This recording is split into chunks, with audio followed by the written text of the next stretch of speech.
Hey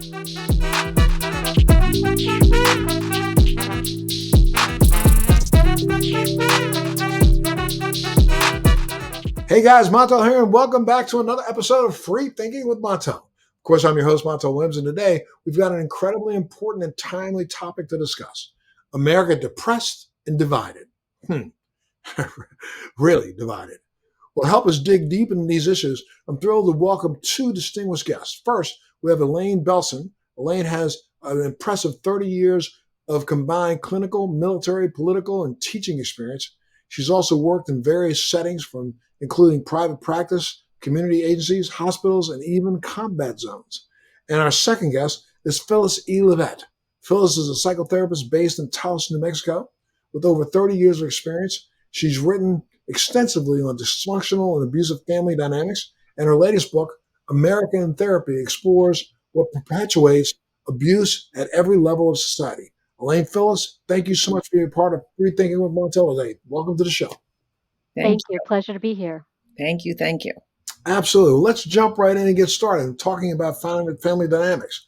You know, healthy families are the bedrock of a healthy society.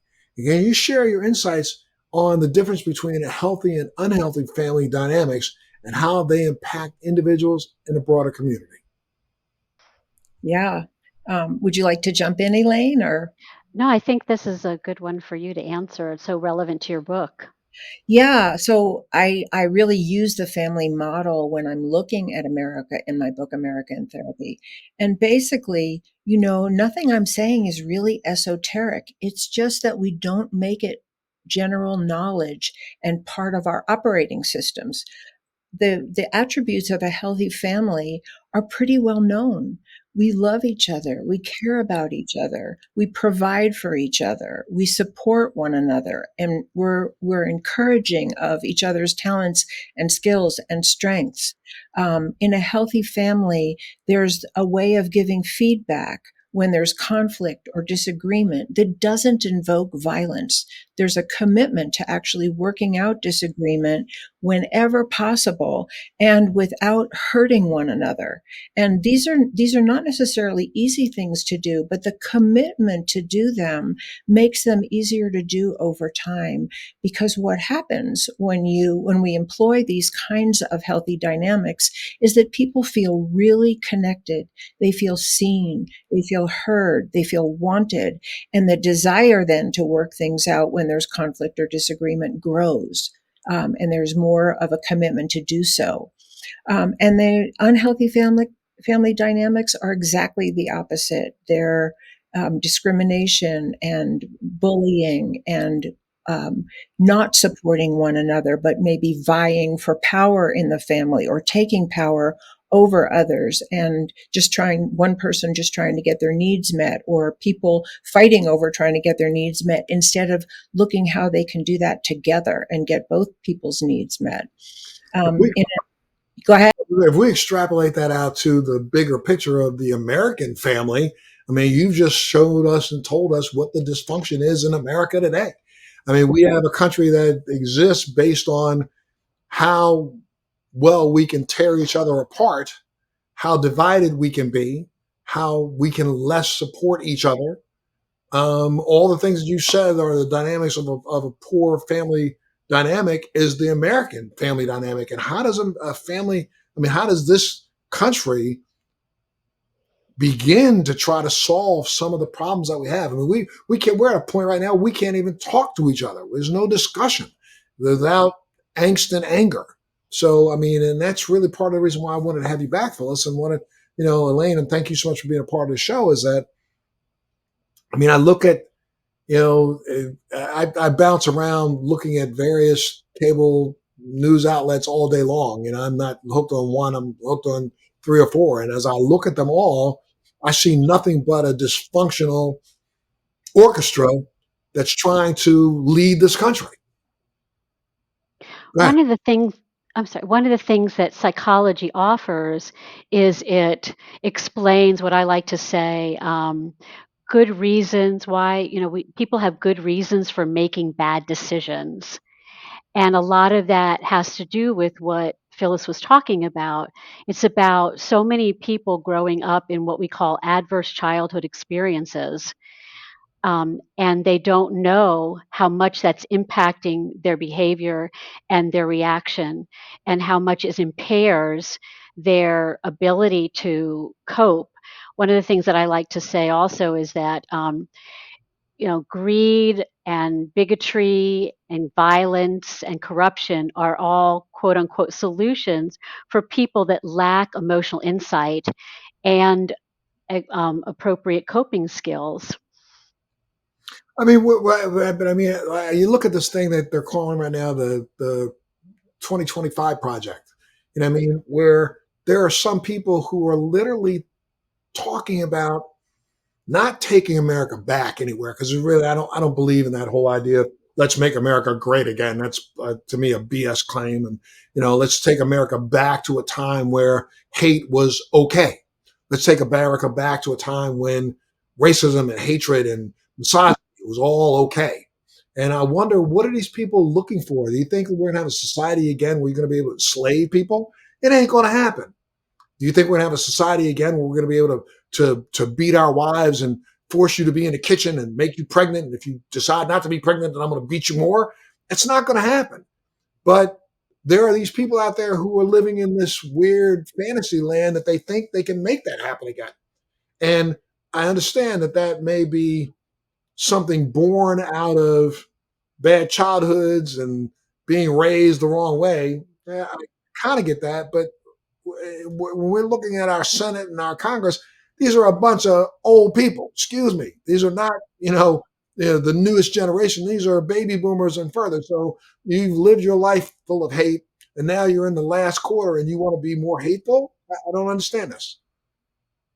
Well, I think the world of psychology has a lot of explanation for it. And that's really why I wrote my book, because I don't think it's common knowledge what actually happens when you have abuse or neglect in a family, or you have someone in charge of a family who feels justified in mistreating other people to get whatever their perceived needs are met, or becomes addicted to their power and control.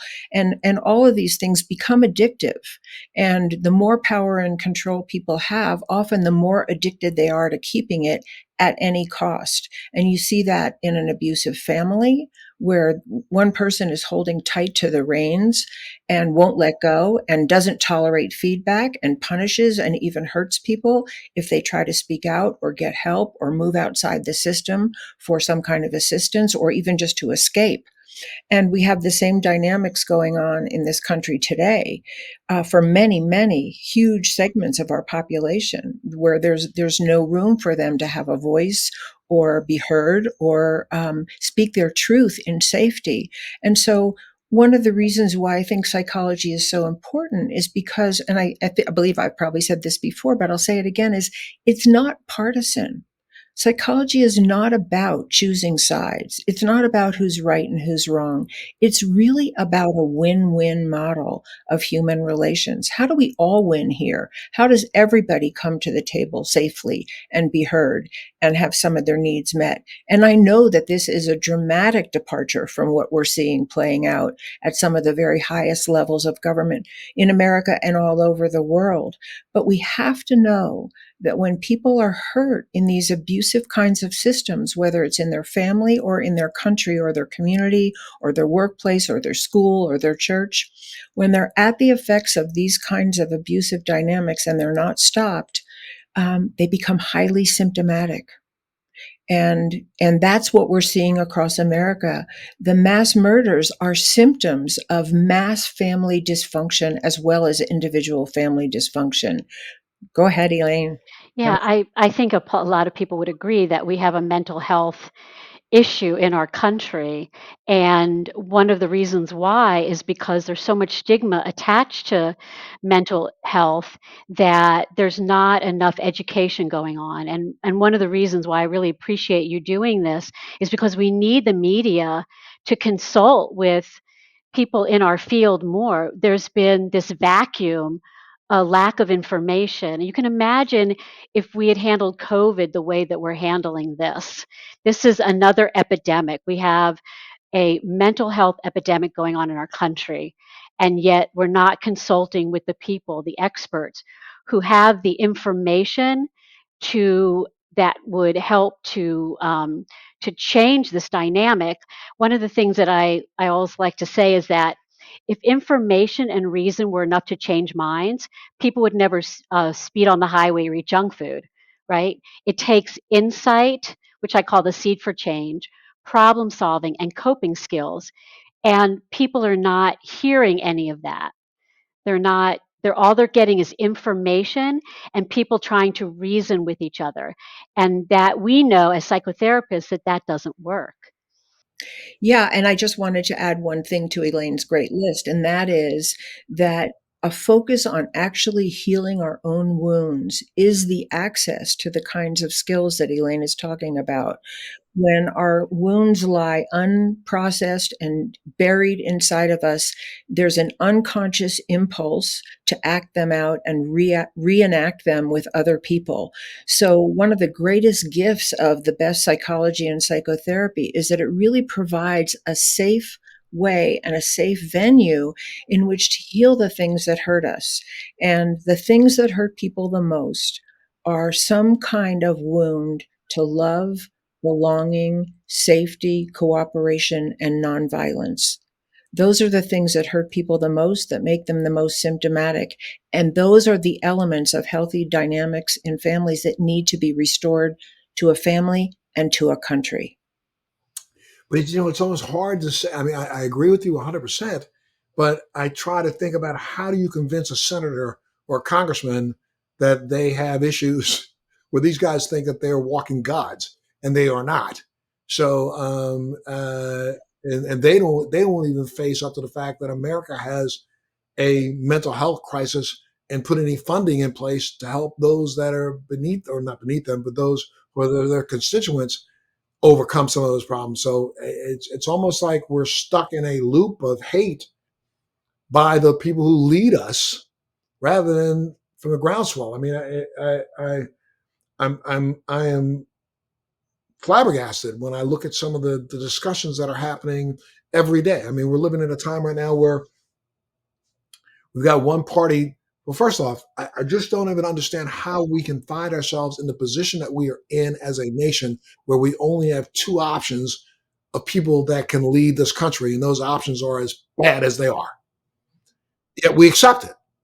I mean, and so we don't even accept it. We won't even acknowledge how bad those options are. I'm sorry, we got one person running for office, and believe me, I am as independent as they come. I'm just looking at the fact, and we're looking at one person who is a criminal, who is a misogynist, who is, if we really dig back and tell the truth about their history, is a child molester, has been, seen and observed to have done things that we would never accept from any other individual, but we accept that. Then we have another person who, you know,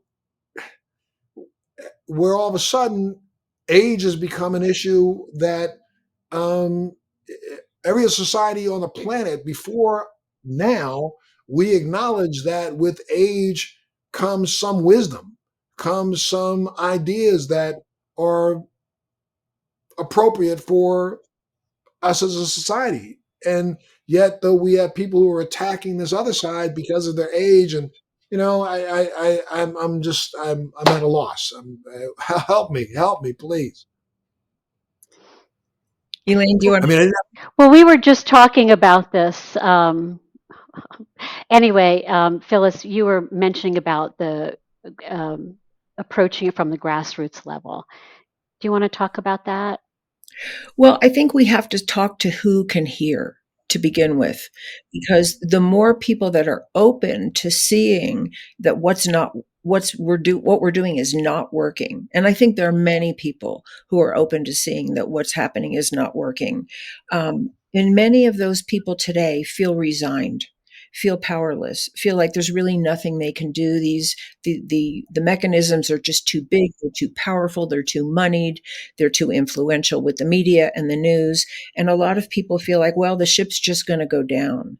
And That's really unfortunate because that's actually what someone in a position of abusive power wants. They want people to feel powerless and not rise up and counteract what they're doing. And so we have to educate ourselves not to buy into that. If you and I speak a different kind of truth, if we talk to the heart of people who are suffering, if we say there is a way and we can each be a champion of it in our own life, we don't know who will touch. You, Montel, you probably have no idea some of the people whose lives you've changed by the things that you've shared yourself and the people that you've had on your show. I did a podcast just the other day with a gentleman who talked all about how, some of the things that I had said on his first podcast with him, he was using in his own life and it was changing his marriage. So we just don't know the influence we can have. And it's really important not to give up and not to be brainwashed into thinking we have no power. And then inadvertently handing the power over to the people who already want more in an unhealthy way. Well, maybe the best way to do this is to look at this as in a micro way. Is to start with the individual family. I mean, what are some of the early warning signs of a dysfunctional family dynamic that people might be overlooking? I can speak to that, but I'm happy to let you go, Elaine.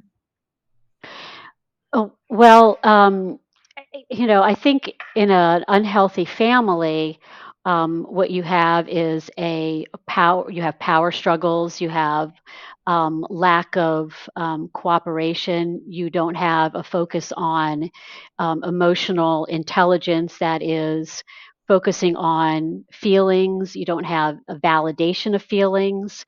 I work a lot with children. That's and one of my specialties, and working with the parents, of course, of those children.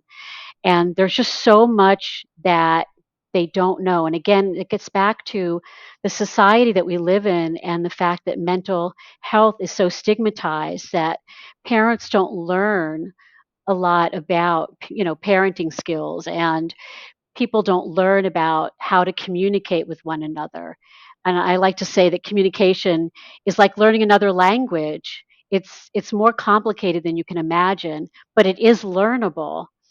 And then thirdly, um, um, I forgot my train of thought. That's okay. That's okay because man, what I'm trying to do is I'm thinking about if we can at least try to give some answers at the family level. That rising tide will lift all boats. So if everybody starts working on their own mess or their own dynamic, healing and trying to heal that may heal us all down the road. Right? Go ahead, Well, Elaine. yeah, I was going to say that, the way that we empower people is, like I said, it's through insight and problem solving.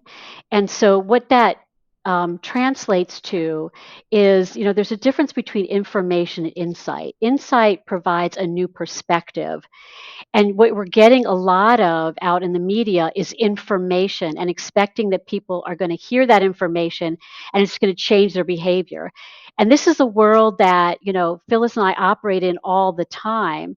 We recognize that if I tell somebody, hey, you really ought to stop drinking, they're not going to go, oh, you know, what a great idea, right? We have to understand the underlying dynamics of what's driving that person. When I say good reasons for making bad decisions, we also need to start asking more questions. And I believe that, again, if mental health experts were consulted more and were allowed to speak more to the general public, we could introduce more questions that inspire people to do their own problem solving. And I think that Phyllis can talk about that as well, talk to that, what kinds of questions we could ask the public that would help them to start becoming more aware of how their own behavior, right, is impacted by their own psychological wounds and or their psychodynamics, as we call it. Well, see, but I'm going to say this. Unfortunately, I think that there are certain people in your industry and in your profession that are doing a disservice to the majority of you. And what I mean by that is that they bring these, psychobabble idiots, excuse my mouth, some of them on some of these cable channels and throw them in the middle of these conversations to have them, analyze the president from afar. Well, first off, you didn't sit down with them and have a conversation with them. So how the hell can you talk about somebody else's, how they really are psychologically, physically, mentally, or anything if you've never really had a conversation with them? But they will let these people get on and pontificate as if they know what's going on inside of Biden's mind or inside of Donald Trump's mind. They don't. I can But actually speak to that. okay, please do. So what you're referring to is a common misconception. It's called the oh gosh, what's the name of it?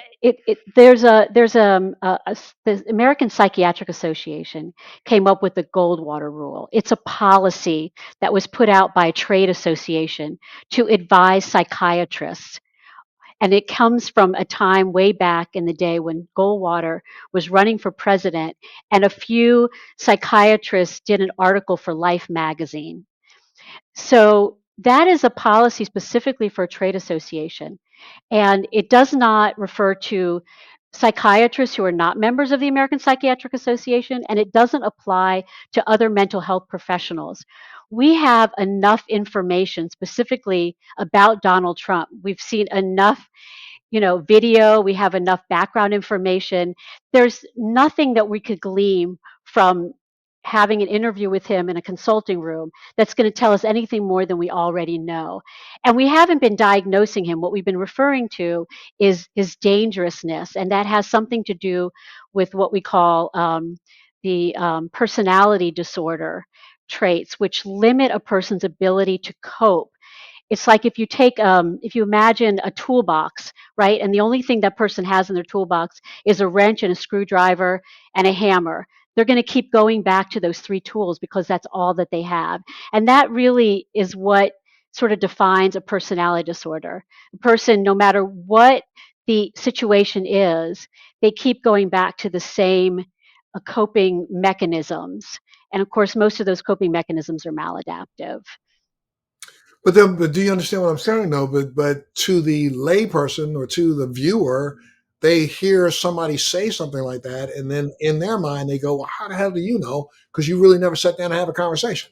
It's like right now, he's claiming that this whole 2025 initiative, he doesn't know what it's about. Of course, he knows what it's about. They put it on his desk. He's talked about a week and a half ago how much he believes in the Heritage Foundation, so he would read what they gave him.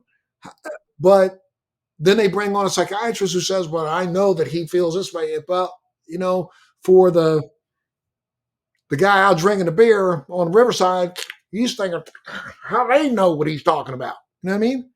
Well, we So do explain it. I mean, if Mhm. you talk to people who wrote the book, The Dangerous Case of Donald Trump, I think is what you may be referring to.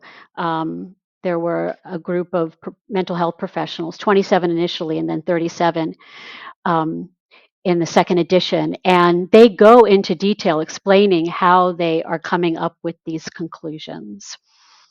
Well, let me just say that anything that has the potential to be helpful can also be misused.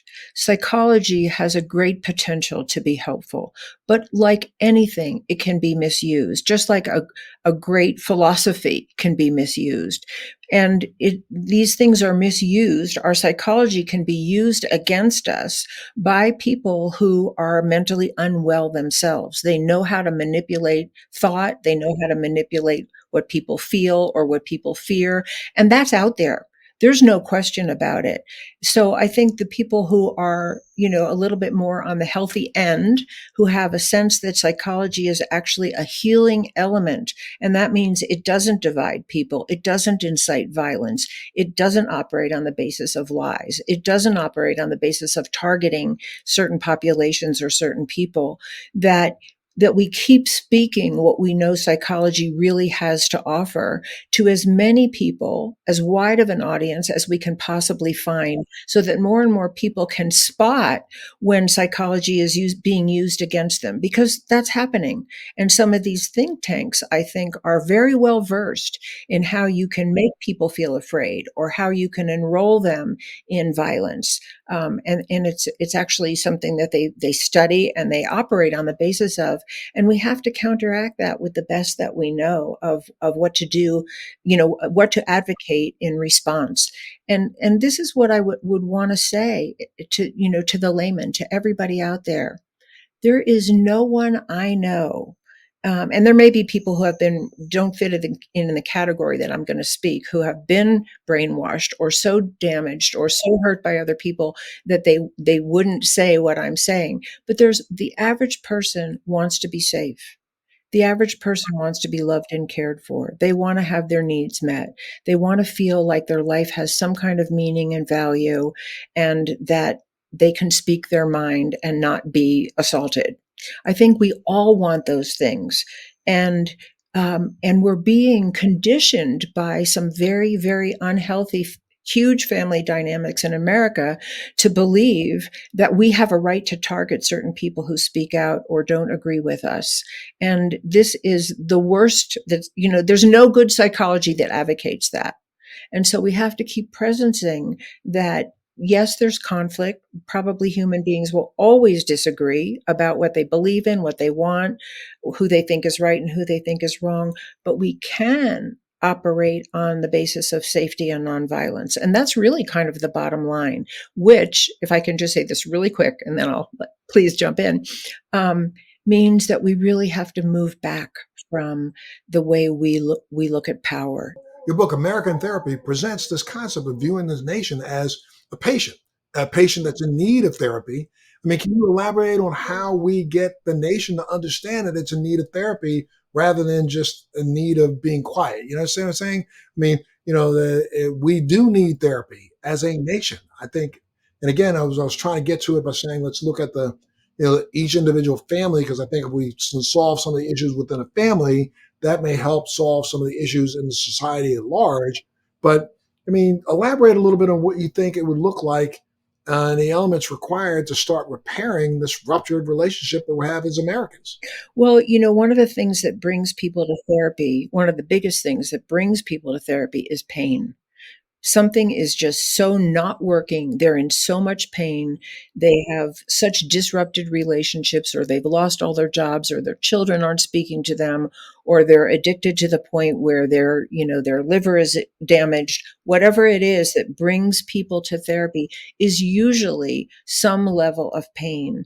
And I think we have to look at the pain in this country. We have to talk about the pain in this country. We have to listen to the people who are most in pain in this country and really hear that voice, because right now part of an abusive family and an abusive nation is silencing those voices, whether it's a policeman who puts his knee on someone's neck, or it's shooting rubber bullets at a crowd of peaceful demonstrators. And I think we really have to be able to talk about the pain and listen to it. And actually, many people are. Many people are writing books about their experiences being of a minority or being a woman. And we have to get these things into the news, because go ahead. No, I think we also have to acknowledge that even Trump supporters themselves, a lot of them are looking, like I said, they're looking for the same thing. I think that as human beings, we all have basically the same needs. We just have different ways of going about solving that. And so a lot of Trump supporters are being used as well. We have, emotion mind and we have rational mind.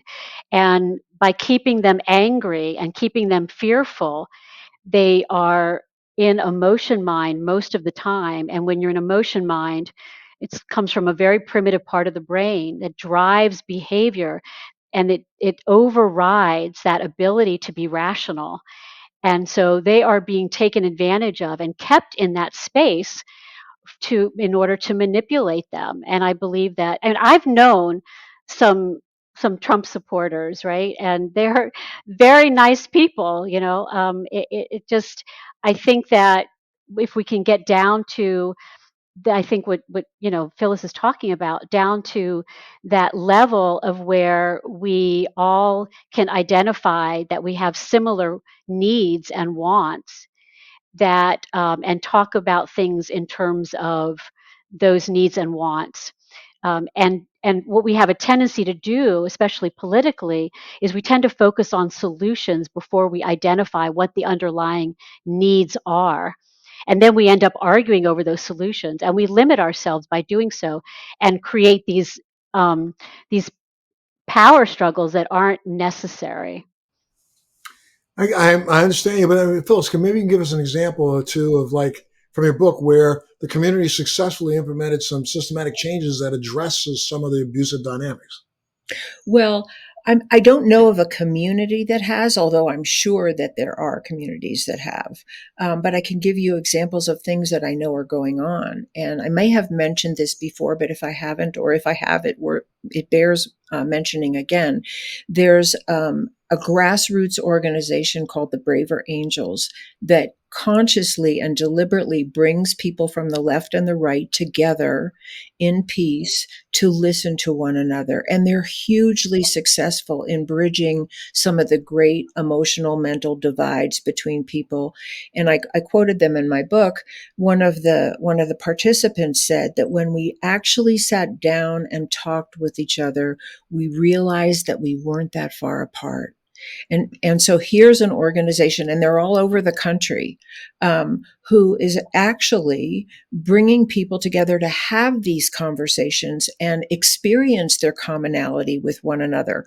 Are they all over the evening news? I don't think so, but they should be.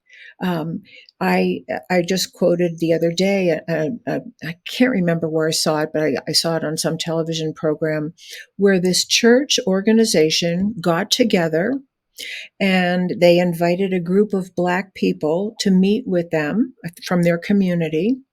And they literally got down on their knees, this church group of white people, and apologized for slavery and apologized for discrimination. It was so moving and so beautiful for people to take it upon themselves, to see them take it upon themselves and seek repair where they could. And I think that's it. Where we can seek repair, let's do it. And let's dream bigger of where we could do it more and invite more people to engage on that level. And then But advertise. just Go ahead. sorry, but just that thought, Phyllis. I mean, there are some people out there who say, "Okay, I understand what you're saying, but why should I have to bear the sins of my father? Why should I have to bear the sins of 3 generations ago? That wasn't me. So you automatically are telling me to go and apologize to people that I had nothing to do with subjugating. I'm living my life. You live your life. You be happy, I'll be happy, and everything's okay. But when you start telling me that it's my fault that you've been unjustly treated over your lifetime, excuse me, I didn't own slaves.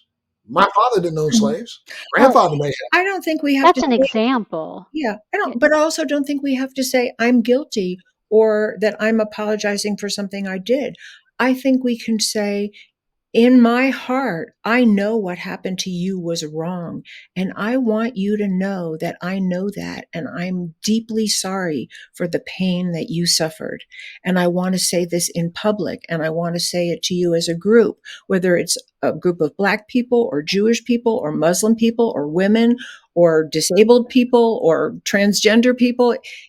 We can all be agents of the kind of love and acceptance and acknowledgement of the wrongs of the past without having to carry a burden of sin. Um, and I think that takes. Go ahead. Go ahead. No, but then that also requires, a certain amount of empathy that person who is acknowledging this can actually be open enough to share. And I'm starting to believe that out of all of the characteristics that mankind was born with, that's one of them that's starting to be not born in that little egg that goes through and becomes a child. I know I see the look on your face, Elaine, like, what do you mean, Montel? But what I mean is that I'm starting to think that for some reason, as we evolve on this planet, empathy devolves out of our psyche. And I don't understand why. And, if you take a look at the last 20 to 30 years, we have become less and less empathetic over the last 20 years. And what's been driving that? What is the cause of Well, it's a maladaptive coping mechanism. Again, this is why we need to hear more from people in the mental health field, is because we can explain why people lack empathy and how that becomes part of a coping mechanism for, when you've grown up in some sort of adverse childhood experience, which is a lot of people. I mean, I'm sure that Phyllis can tell you even more than I can the statistics about how many people grow up in trauma or abuse, and that not just impacts them psychologically, but it impacts them neurologically. It actually changes a child's neural development, impairs it. And one of the things that we know about the neurobiology is that that we are dependent upon connection in order to thrive. Our brains are dependent upon connection, and when we don't have that connection, um, those parts of the brain, we develop brain apathy. We're seeing an increase in dementia and Alzheimer's with the electronic age. So there's so much that's going on that's contributing to this lack of empathy. Part of it is the fact that we're not getting together more. I mean, if I'm talking to you in person, there's so much more of my brain that's activated than when I'm just talking to you on a screen. And our brains have not evolved as quickly as our technology has. We're still very much primitive, and we're very much guided by our feelings. We're motivated by feelings, but we don't talk in terms of feelings. And so that becomes an issue as well. If I were to say to you, you hurt my feelings because, or you offended me, as opposed to, wow, you're a really insensitive person, or you're being a jerk. um, People hear that differently. When I was in the Army, I taught anger management to soldiers who were involved in domestic violence cases. If I can teach them anger management, you can imagine. So it's a lot of it is about language. It's about connection. And so one of the things that we need to understand is how trauma impacts people, and how our neurobiology influences our behavior. Well, when you talk, so what is it going to take to, I don't know, re-foster, recommit to teaching? First of all, when you look at schools, I mean, I look at the way that, again, we've been in this model of education in America now for probably around 100 years, 100 something years, when we had a little old schoolhouse on the prairie. And most people in this country don't even understand that American education was not really developed to begin with to educate anybody. It was really developed just to get the kids off of the plantation fields, get them out of the farms, and get them in someplace away from some. Excuse my mouth when I say it this way, but from some of the molesters in our society. So we put them in these little buildings, and we put them in these little rows, and we made them all act like they were in a factory.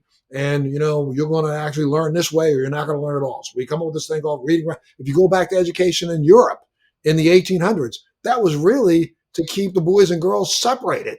It really had nothing to do with educating and teaching people something.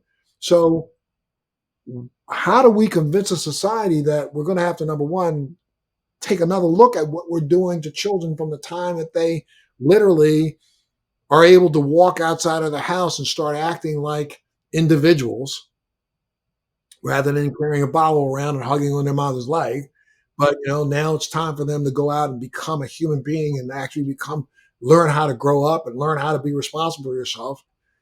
The entire idea of the way we educate people really needs to change. And that's where we could probably start making and affecting our society at large in bigger ways than we even think we can. I think that we have to start, one of the ways I think is that we have to make psychology and the human psyche a really central part of the education system that we have, because most people really don't have that education. They have no idea what happens in a group dynamic or in a dysfunctional family. They just have the family that they have, or the role models that they grow up with, or the ones they see on TV. So I think we have to make psychology and our human functioning and what are healthy dynamics and what are unhealthy dynamics and what are the outcomes of them common knowledge. I think that's one place to begin. But I think a very immediate place that I think can begin to strike the hearts of many people is that we really have to talk about the mass shooters, because any one of us could be a victim of that. And that's really the case. We might want to live in denial of that, but I could go to the grocery store tomorrow and not come back, because that's actually what's happening all over the country and in many places in the world. And of course, that's only one small piece of the violence that's going on. But we pretty much know now that the history of people who act out like that, who randomly kill people that they don't know, are seriously mentally impaired from terrible treatment that they received growing up. And if that's the case, then, and you asked this question earlier, and I wanted to bring this up earlier. You said, what are some of the warning signs? Some of the warning signs are these very disturbed children who are acting out on the playground, who are bullying online, who are threatening other kids, who carry guns, not to target them as bad individuals, but as the symptom bearers for the ills of their families and the families of their communities and America. And, I read a little bit, and I talked about this a little bit in my book I read a little bit about the Uvalde shooter. And when people went back and looked into his childhood, he was already a problem by the time he was in third grade, or he was identified as having a problem because he was being bullied already in third grade. I think he had a speech impediment, if I'm not mistaken.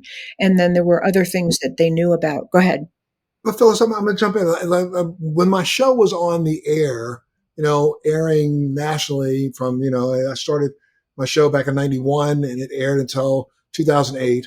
I was one of the only hosts to cover every single mass shooting that we had between that period of time. As a matter of fact, when Columbine happened, the kids at Columbine didn't want to go on any other show other than mine.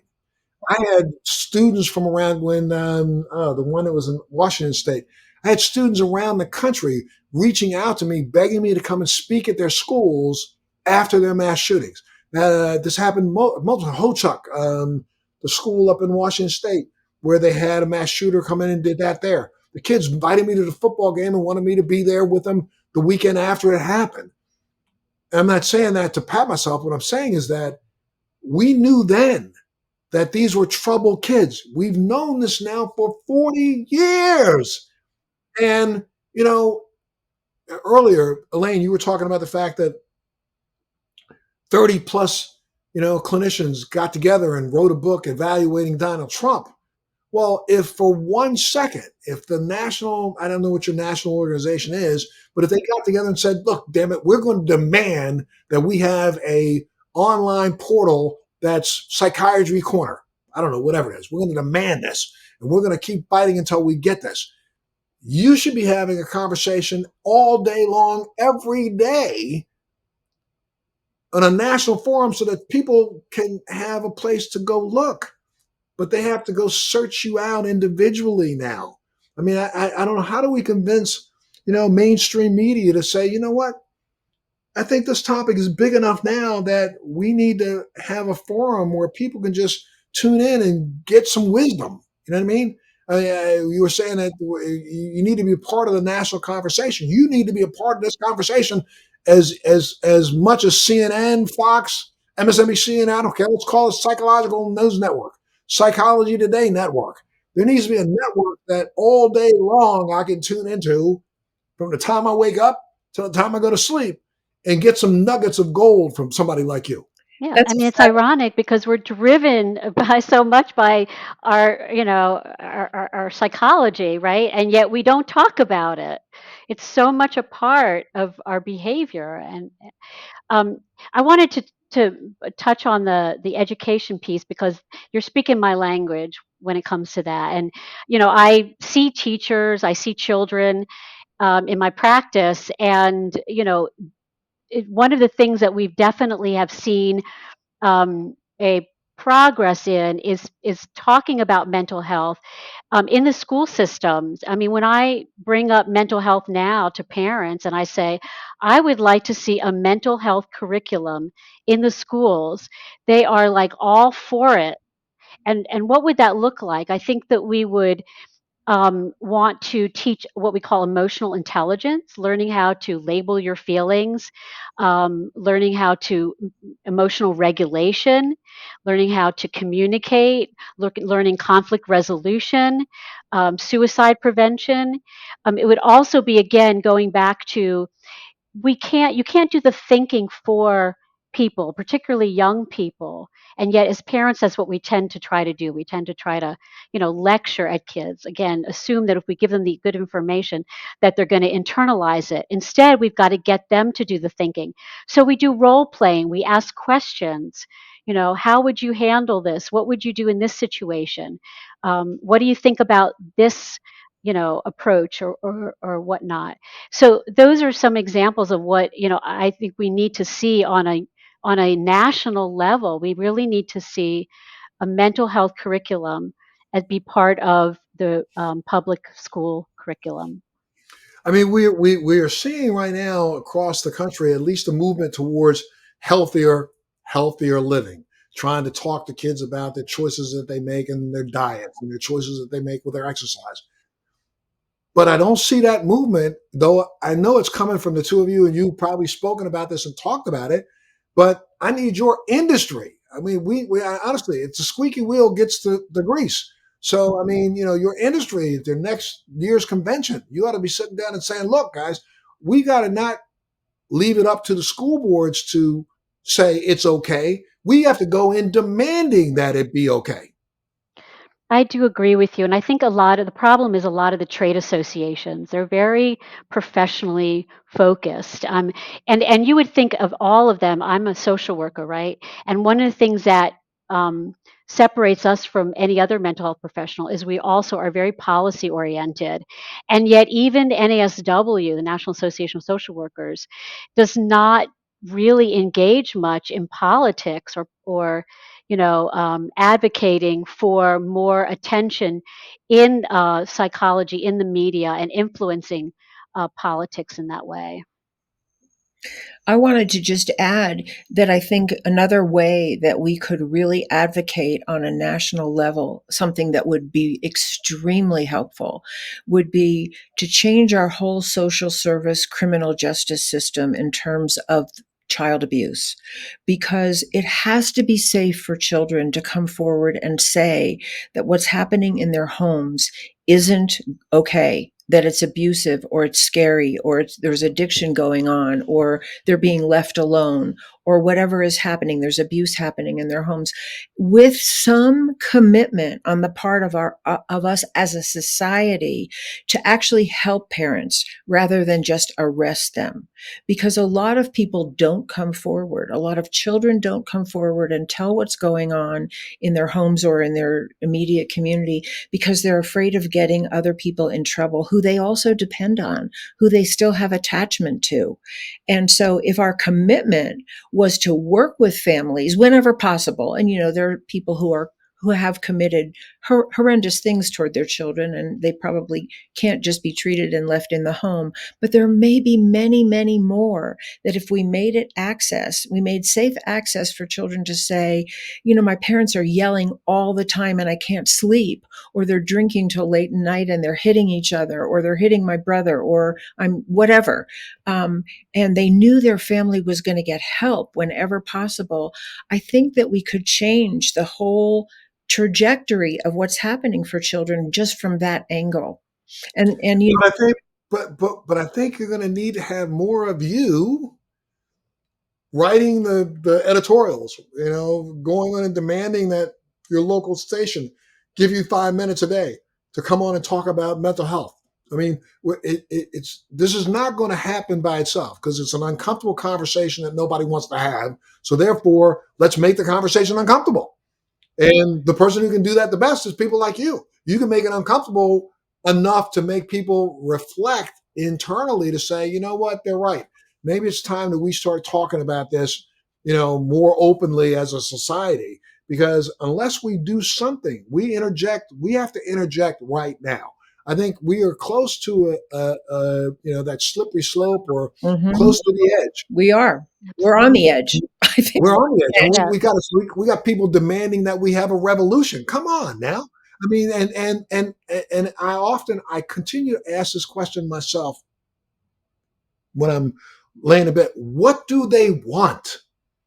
When these people who are calling for armed revolution in America, what is it that you really truly want? Do you want to go back to a time where you could rape, murder, kill people indiscriminately, put them in chains, and make them do what you want them to do? Is that really what we want to be? Is that what we really want to be as a species? Because those who are out here screaming about, well, I want to go back to the good old days, good old days. What good old days or what? Where you had the right to beat your wife in the street and nobody was going to pull up a car and arrest you for it? You had the right to take a gun out, shoot somebody. I mean, so we gotta have. I don't know.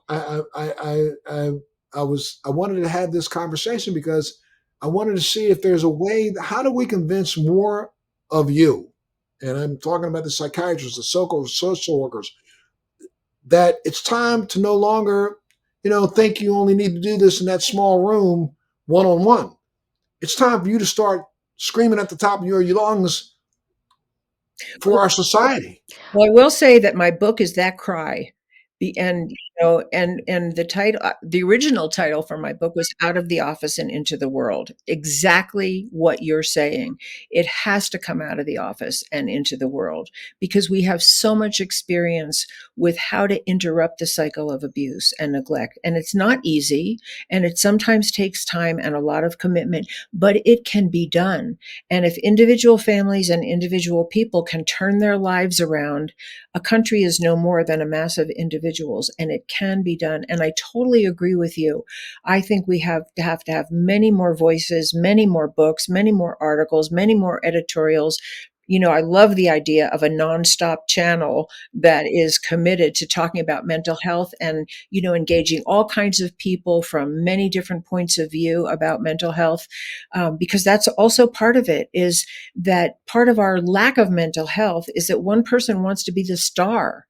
That's not what we need today. We need collaboration. We need the best of everybody's minds, the best of everybody's experience. And what Elaine has, I don't necessarily have. And what you have, I don't necessarily have. And I have a piece. And we need to have all the best experience come together and share. So I love what you're saying. And I'd be a I mean, part of it in a minute.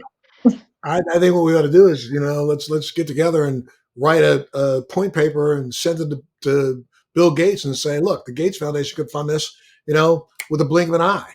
Let's start curing America. Let's start curing the world. I mean, honestly, if we got together and just I know it sounds lofty, but I mean, we got daggone channels on that do nothing but sell me crap products all day long. So if we can do Right. that, can't we start selling some truth? Well, we also need media personalities like yourself, Montel, to, so much of the mainstream media shuts us out. They refuse to consult with us. They refuse to allow us on panels. And so that is a real thing that has been going on. Do you know I was the only show in history to hire a staff psychiatrist who was part of my staff so that at the end of every show we didn't do a lot of these shows tried to copy me by saying that we do aftercare, which meant they sent the person into a green room for 15 minutes after the show and then they sent them on their merry way. No, no, no. Through the course of my show, we probably put 180 people, and more than that, close to 500 people through some form of formal aftercare. We put people in residential treatment programs. We put people in. We had surgery for people who needed to have surgeries. We did things that our aftercare program was built on making sure that if I brought a guest on my show and we in any way, shape, or form traumatized them in any way that it was going to carry on to after the show, then I was responsible for making sure that those people got help. Right. And when my show went off the air, last show to ever have that. Well, it's not an accident that you not only interviewed Phyllis, but you asked for her to come back. And we need more media personalities like yourself to bring this into the mainstream conversation. Absolutely. I'm running out of time, but before I go, and I know this is going to be there's a big question for a couple minute answer, but how do we get there now, guys? I mean, I don't, I am so frustrated. Like I told you, from watching the news, like all day today. I don't know. This morning I was so ticked off when I listened to a couple interviews. I cut the TV off and stopped. I was going to do it. I'm not going to do it anymore. I can't. I drive myself crazy because I'm yelling at the screen, and it's like as if they could hear me. I'm screaming back at these pundits because I think again, it used to be a time in television where they used to have a saying that said, if it bleeds, it leads. Well, now I think if it divides, it's what we want to have people on for because we think that's where we're going to make money. Let's make sure we have the loudest conversations so people tune in. And those loud conversations are worthless conversations because I'm tired of hearing the arguing between people who really are just arguing for arguing's sake. Well, So, yes, go ahead. I think we have to keep talking in as many places as we can. I go on as many podcasts as I can get on. I'm going to be writing articles. I wrote a book. I may write a sequel. I think we have to keep talking. And it's not me. I'm one grain of sand on a huge beach. But if we all do, if Elaine, you just started a new YouTube channel called Right. Ask I a have a Therapist. Yeah. I also had a blog which is about psychology and politics, Great. Right. And, but and enroll it's more hard to and get more any of people. those. Right. And again, like yourself, Montel, because we do live in a society where people like to hear what celebrities have to say, and they often listen. And there are many celebrities that have come forward and talked about their own mental health issues. What a blessing that they've normalized that. And I think that's part of it. It just has to spread like wildfire. And if we each contribute our spark, maybe it will produce a bigger flame. Well, let's just keep doing it. I tell you what, I'll love to have you guys back again. We can continue having more and more conversations because I think, eventually somebody's going to say, dang, did you see that free thinking thing with Montel? And then I want to be a part of that. I want to be a part of that. I want to be a part of that. If I get more and more psychiatrists, psychologists to come on here, maybe we'll turn this into that channel. That would be amazing. Seriously amazing. Because there's so much, and I had said this to you last time, there's so much more to talk about. There's so much more. There's so many subtle areas of, issues around power and issues around equality and issues around dependency and issues around competition and cooperation. I mean, there's so many big things that if we could help inform people of, and because I'll tell you something from myself that I think about what I wrote in my book when I'm talking to my husband. And I think, am I being responsible in this conversation or am I just being reactive? And I think we can all improve what we're doing in our own lives. I'm going to be on a learning curve till I die. Same here. Same here. Well, look, before we go, how about this? Let's go to a positive tip for a second. How about from each one of you, give my listeners something really positive that they can work on. I say to people all the time, they ask me for what advice would I give. I always say, before you go to sleep tonight, why don't you try to think about, maybe one or two good things you did today that's worth talking about tomorrow. And when you wake up in the morning, write those down so that when you wake up in the morning, you read those the first thing at the top of the day. Because what that does is help you start your day with success rather than, oh, woe is me, I got another day to face. So I did something yesterday that was just great. So that's one of the things I do. Do you have any nuggets of wisdom that you could give to my listeners? Well, I have a method which I call embrace your humanity. And so I think one of the problems why we see people having trouble forgiving each other is because people are so hard on themselves. They have trouble forgiving themselves. I see that all the time. And so embrace your humanity is what I call being Columbo, the old detective Columbo from the 70s. Yep. Being Columbo without the trench coat and cigar. Being Gotcha. being compassionately curious, being understanding of what was I thinking, what was I feeling, what was going on in my life, what was going on in my history that might have contributed to me handling the situation the way that I did. When we embrace our mistakes, we disarm our enemies. We need to learn to be more understanding and tolerant of the discomfort of making mistakes and understanding that that's just part of being human. Right. Gotcha. That's a nice one. And I would just add to that, because I totally agree with that. I would add to that that acknowledging other people, seeing them. You look beautiful in blue. I really love the way you handled that conversation. Thank you for acknowledging me. Whatever it is, people are starving to be seen and to be acknowledged and to feel like they matter. And I think we live in a culture that is so quick to criticize and condemn and point out what people have done wrong rather than really focus on what they've done right and what's wonderful about them. So I think, and I know from working with, hundreds of couples, that it's so lacking in relationship just by default. People forget to say thank you so much for taking the trash out. It makes us feel seen. It makes us feel like we matter. And then to the extent that we receive that, we're always more generous about giving it. Absolutely. Thank you, ladies, so much.